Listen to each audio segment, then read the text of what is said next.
ಮಿತ್ರರೇ ನಮಸ್ಕಾರ.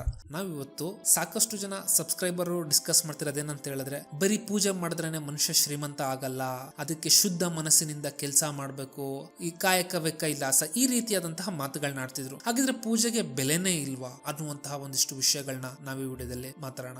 ಯೂಶುವಲ್ ಆಗಿ ಪೂಜೆ ವಿಷಯ ಬಂದ ತಕ್ಷಣ ಸಾಕಷ್ಟು ಜನ ಹೇಳುವಂತದ್ದು ಒಂದು ಮಾತು, ಅದೇನಂತ ಹೇಳಿದ್ರೆ ಏನ್ ಬಿಲ್ ಗೇಟ್ಸ್, ಈ ಅಂಬಾನಿ, ಈ ಅದಾನಿಗಳು ಇವರೆಲ್ಲರೂ ಏನ್ ಲಕ್ಷ್ಮೀ ಪೂಜೆ ಮಾಡಿದ್ದೆ ಶ್ರೀಮಂತರಾಗಿದ್ರ ಅನ್ನುವಂತ ಒಂದು ಆರ್ಗ್ಯುಮೆಂಟ್ ಅನ್ನು ಇಡ್ತಾರೆ. ಇವತ್ತು ನಾವು ಆರ್ಗ್ಯುಮೆಂಟ್ ಬಗ್ಗೆ ನೋಡೋಣ.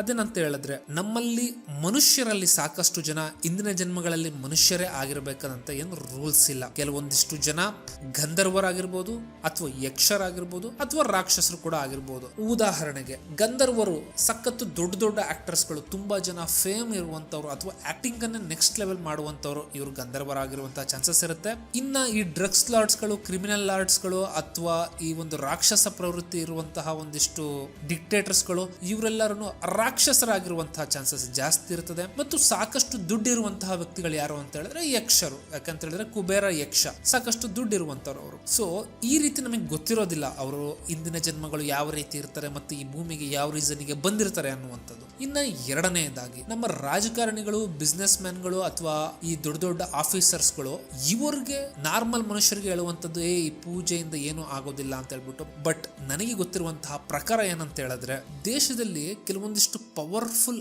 ದೇವಸ್ಥಾನಗಳಿದಾವೆ, ಕೆಲವೊಂದಿಷ್ಟು ಪೀಠಗಳಿದಾವೆ. ಅಲ್ಲಿಗೆ ನೀವು ಯಾರನ್ನು ಇಮ್ಯಾಜಿನ್ ಮಾಡ್ಕೊಳಕ್ಕಾಗಲ್ಲ ಮತ್ತು ನಿಮ್ಗಂತಹ ಆಕ್ಸೆಸ್ ಸಿಗೋದಿಲ್ಲ ನಾರ್ಮಲ್ ಜನರಿಗೆ. ಅಂತ ಕಡೆ ದೊಡ್ಡ ದೊಡ್ಡ ಬಿಸ್ನೆಸ್ ಮೆನ್ಗಳು, ದೊಡ್ಡ ದೊಡ್ಡ ಲಾಯರ್ಗಳು, ಪೊಲಿಟಿಷಿಯನ್ಸ್ಗಳು, ಬ್ಯೂರೋಕ್ರಾಟ್ಸ್ಗಳು, ಸಮಾಜದ ಸೋಕಾಲ್ಡ್ ಗಣ್ಯ ವ್ಯಕ್ತಿಗಳು, ಇವರು ಎಲ್ಲರೂ ಅಲ್ಲಿ ಹೋಗ್ಬಿಟ್ಟು ಅವರಿಗೆ ಬೇಕಾದಂತಹ ಪೂಜೆಗಳು, ಹವನಗಳು, ಯಾಗಗಳು, ಯಜ್ಞಗಳನ್ನು ಮಾಡಿಸ್ಕೋತಾರೆ. ಬರೀ ಇದಿಷ್ಟು ಮಾತ್ರವೇ ಅಲ್ಲ, ಇನ್ನು ಕೆಲವೊಂದಿಷ್ಟು ದೊಡ್ಡ ದೊಡ್ಡ ಜನರು ಕ್ಷುದ್ರ ದೇವತೆಗಳ ಒಂದು ಆರಾಧನೆಯನ್ನ ಮಾಡ್ತಾರೆ. ಮೊನ್ನೆ ಒಂದು ಸ್ಟೋರಿ ಕೇಳಿದೆ. ಅದೇನಂತ ಹೇಳಿದ್ರೆ, ಒಬ್ಬ ಬಿಸ್ನೆಸ್ ಮ್ಯಾನ್ ನರಬಲಿಯನ್ನ ಕೊಡ್ತಿದ್ದಂತೆ ಆತ ಶ್ರೀಮಂತನಾಗೋದಕ್ಕೆ. ಯೂಶಲಿ ಇವೆಲ್ಲದನ್ನು ಕ್ಷುದ್ರ ದೇವತೆಗಳಿಗೆ ಮಾಡುವಂತದ್ದು. ಇವನ್ ಕೆಲವೊಂದಿಷ್ಟು ಜನ ಎಷ್ಟರ ಮಟ್ಟಿಗಿದ್ದಾರೆ ಅಂತ ಹೇಳಿದ್ರೆ, ಇದೊಂದು ಕಾಲದಲ್ಲಿ ಪಶ್ಚಿಮ ಬಂಗಾಳದಲ್ಲಿ ಮಾತಿತ್ತು. ಅದೇನಂತ ಹೇಳಿದ್ರೆ, ಬೆಳಗ್ಗೆ ಬಾಯಿಗೆ ಬಂದಂಗೆ ಮೈಕ್ಗಳಲ್ಲಿ, ಸ್ಟೇಜ್ಗಳಲ್ಲಿ ಕಮ್ಯುನಿಸ್ಟ್ ಲೀಡರ್ಗಳು ದೇವ್ರಿಲ್ಲ, ದೇವ್ರ ಅದು ಇದು ಅಂತ ಬೈತಿದ್ರಂತೆ. ಸಾಯಂಕಾಲದಲ್ಲಿ ಮನೆಗೆ ಹೋಗ್ಬಿಟ್ಟು ಮರೆಯಲೇನೆ ದುರ್ಗಾ ಪೂಜೆ ಮಾಡ್ತಿದ್ರಂತೆ ಅಂತ ಹೇಳ್ಬಿಟ್ಟು.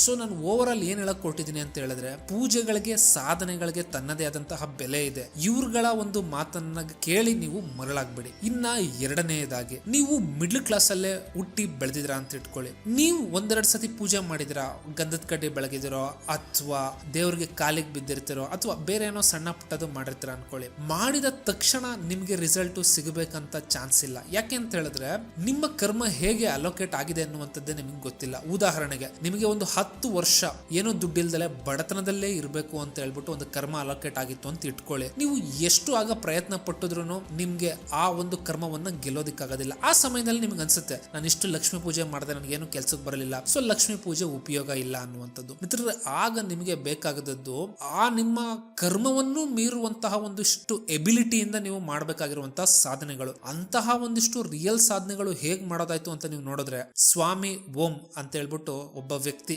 ಶ್ರೀ ಸೂಕ್ತ ಸಾಧನ ಅಂತ ಹೇಳ್ಬಿಟ್ಟು ಒಂದು ಬುಕ್ ಬರ್ದಿದ್ದಾರೆ. ಅದನ್ನ ತಗೊಂಡು ನೋಡಿ, ನಿಮಗೆ ಗೊತ್ತಾಗುತ್ತೆ ರಿಯಲ್ ಒಂದು ಸಾಧನೆ ಎಷ್ಟು ಮಟ್ಟಿಗೆ ಇರುತ್ತೆ ಮತ್ತು ಅದನ್ನ ಹೇಗೆ ಮಾಡಬೇಕು ಅನ್ಬಿಟ್ಟು. ಸೊ ಬೇಸಿಕಲಿ ನಾನು ಏನ್ ಹೇಳಕ್ ಹೊರಟಿದ್ದೀನಿ ಅಂತ ಹೇಳಿದ್ರೆ, ಎಲ್ಲಾ ಒಂದಿಷ್ಟು ಸಾಧನೆಗಳಿಗೂ ತನ್ನದೇ ಆದಂತಹ ಒಂದು ಬೆಲೆ ಇರುತ್ತೆ. ಇನ್ನ ಎರಡನೇದಾಗಿ, ಭಗವದ್ಗೀತೆಯಲ್ಲಿ ಶ್ರೀಕೃಷ್ಣ ಏನ್ ಹೇಳಿದಾನೆ ಅಂತ ಹೇಳಿದ್ರೆ, ಯಾವ ವ್ಯಕ್ತಿಗೆ ಪ್ರಾಸ್ಪೆರಿಟಿ ಅಂದ್ರೆ ಶ್ರೀ ಅಂದ್ರೆ ಅಬಂಡೆನ್ಸ್ ಬೇಕೋ ಆತ ತನ್ನ ಧರ್ಮವನ್ನ ಫಾಲೋ ಮಾಡಬೇಕು ಅನ್ನುವಂಥದ್ದು. ಮಿತ್ರ, ಇಂದಿನ ಕಾಲದಲ್ಲಿ ಧರ್ಮ ಅಂತ ಹೇಳಿದ್ರೆ ಕ್ಲೀನ್ ಆಗಿ ಕೆಟಗರೈಸ್ ಆಗಿತ್ತು. ಉದಾಹರಣೆಗೆ, ಬ್ರಾಹ್ಮಣನಿಗೆ ಬ್ರಾಹ್ಮಣ ಧರ್ಮ ಇತ್ತು ಅಂತ ಹೇಳಿದ್ರೆ, ಪಿತೃ ಕಾರ್ಯಗಳು, ದೇವತಾ ಕಾರ್ಯಗಳು, ಸಂಧ್ಯಾ ವಂದನೆ, ಈ ರೀತಿಯಾದಂಥದ್ದು. ಕ್ಷತ್ರಿಯನಿಗೆ ದೇಶವನ್ನ ಕಾಪಾಡುವಂಥದ್ದು ಮತ್ತು ರಾಜ್ಯಭಾರ ಮಾಡುವಂಥದ್ದು. ವೈಶ್ಯನಿಗೆ ಏನಂತ ಹೇಳಿದ್ರೆ ಒಂದು ವ್ಯಾಪಾರ ಮಾಡುವಂಥದ್ದು. ಈ ರೀತಿ ಧರ್ಮ ಕ್ಲೀನ್ ಆಗಿ ಅಲೋಕೇಟ್ ಆಗಿತ್ತು. ಆದ್ರೆ ಇವತ್ತು ಧರ್ಮಗಳು ಹಾಗಿಲ್ಲ. ಯಾವುದೋ ಒಂದು ಜಾತಿಯಲ್ಲಿ ಹುಟ್ಟಿ ಇನ್ಯಾವುದೋ ಒಂದು ಕೆಲಸ ಮಾಡಬಹುದು. ಆದ್ರೆ ಪ್ರತಿಯೊಬ್ಬ ಮನುಷ್ಯನಿಗೂ ಇರುವಂತಹ ಮೂಲತಃ ಕರ್ತವ್ಯ ಏನು ಅಂತ ನೋಡೋದಾಯ್ತು ಅಂತ ಹೇಳಿದ್ರೆ, ಅವರ ತಂದೆ ತಾಯಿಯನ್ನ ನೋಡ್ಕೊಳ್ಳೋದು, ಆತನ ಹೆಂಡತಿ ಮಕ್ಕಳನ್ನ ನೋಡ್ಕೊಳ್ಳೋದು. ಈ ರೀತಿ ಹೆಂಡತಿಗೆ ಒಂದು ಧರ್ಮ, ಮಗನಿಗೆ ಒಂದು ಧರ್ಮ, ತಂದೆ ತಾಯಿಗೆ ಒಂದು ಧರ್ಮ ಅನ್ನುವಂಥದ್ದಿದೆ. ಈ ಧರ್ಮವನ್ನೇ ಕೃಷ್ಣ ಹೇಳಿದ್ದು ಕರೆಕ್ಟ್ ಆಗಿ ಮಾಡಿ ಅಂತ ಹೇಳ್ಬಿಟ್ಟು. ಯಾವಾಗ ಮನುಷ್ಯ ಈ ಧರ್ಮಗಳನ್ನ ಪಾಲಿಸ್ತಾನೋ ಆತನಿಗೆ ಯಾವಾಗ ಲೈಫ್ ಅಲ್ಲಿ ಸಕ್ಸಸ್, ಪ್ರಾಸ್ಪೆರಿಟಿ ಸಿಗುತ್ತೆ ಅನ್ನುವಂಥದ್ದು. ಇನ್ನ ಎರಡನೇದಾಗಿ ನೋಡೋದಾಯ್ತು ಅಂತ ಹೇಳಿದ್ರೆ, ಅಗೇನ್ ನೀವು ಲಕ್ಷ್ಮಿ ಎಲ್ಲಿ ಕುಳಿತಿರ್ತಾಳೆ ಅಂತ ನೋಡೋದಾಯ್ತು ಅಂತ ಹೇಳಿದ್ರೆ, ವಿಷ್ಣುವಿನ ಪಾದದ ಬಳಿ ಕುಳಿತಿರ್ತಾಳೆ. ವಿಷ್ಣು ಏನನ್ನ ಹೇಳ್ತಾನೆ? ವಿಷ್ಣು ಧರ್ಮವನ್ನ ರೆಪ್ರೆಸೆಂಟ್ ಮಾಡ್ತಾನೆ. ಧರ್ಮವನ್ನ ಸ್ಥಾಪನೆ ಮಾಡಕ್ಕೇನೆ ಆತ ಪುನಃ ಪುನಃ ಹುಡ್ತಾನೆ. ಸೊ ಯಾರು ಧರ್ಮವನ್ನ ಆಚರಿಸ್ತಾರೋ ಅವರಿಗೆ ಲಕ್ಷ್ಮಿ ಸಿಕ್ಕೇ ಸಿಗ್ತಾಳೆ. ಮಿತ್ರ, ಇನ್ನು ಮೂರನೇದಾಗಿ ಲಕ್ಷ್ಮಿ ಬಹಳ ಚಂಚಲೆ ಅಂತಾರೆ, ಅದು ಸತ್ಯ ಕೂಡ. ಎಲ್ಲರ ಹತ್ರನೂ ಲಕ್ಷ್ಮಿ ಉಳಿಯೋದಿಲ್ಲ, ಲಕ್ಷ್ಮಿ ಬಹಳ ಚಂಚಲೆ. ಇಂತಹ ಲಕ್ಷ್ಮಿಯನ್ನ ಹೇಗೆ ಉಳಿಸ್ಕೋಬೇಕು ಅಂತ ಹೇಳಿದ್ರೆ, ಎಗೇನ್ ವಿಷ್ಣು ಎಲ್ಲಿರ್ತಾನೋ ಅವಳು ಮಾತ್ರ ಅಲ್ಲಿರ್ತಾಳೆ. ಸೊ ಎಲ್ಲಿ ಧರ್ಮ, ಸತ್ಯ, ಶೌಚ, ದಯೆ ಇವುಗಳು ಇರ್ತಾವೋ ಅಲ್ಲಿ ಲಕ್ಷ್ಮಿ ಇರ್ತಾಳೆ, ಅಲ್ಲಿ ಉಳಿತಾಳೆ. ಮಿತ್ರರೇ, ಇದಿಷ್ಟು ಲಕ್ಷ್ಮಿಗೆ ಸಂಬಂಧಪಟ್ಟಂತಹ ವಿಡಿಯೋಗಳಾಗಿತ್ತು. ಈ ವಿಡಿಯೋ ನಿಮ್ಗೆ ಇಷ್ಟ ಆಯ್ತು ಅಂತ ಹೇಳಿದ್ರೆ ಲೈಕ್, ಶೇರ್ ಮತ್ತು ಸಬ್ಸ್ಕ್ರೈಬ್ ಮಾಡಿ.